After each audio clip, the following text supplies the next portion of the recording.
నమస్కారం. ఓం శ్రీ మాత్రే నమః. మంచి రోజులు వచ్చే ముందు కనిపించే 10 సంకేతాలు.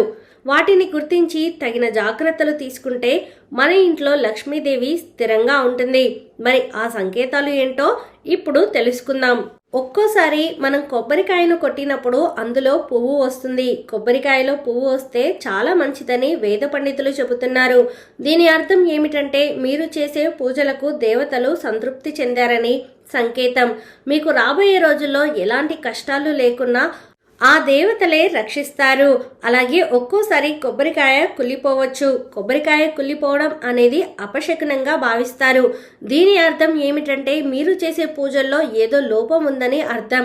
కాబట్టి ఎప్పుడైనా కొబ్బరికాయ కుళ్ళిపోతే వెంటనే దేవుడిని క్షమించమని కోరుకొని కొత్త కొబ్బరికాయను కొడితే సరిపోతుంది. ఎవరికైతే కనుబొమ్మలు బాగా దట్టంగా ఉంటాయో అలాంటి వాళ్ళు బాగా అభివృద్ధి చెందుతారు.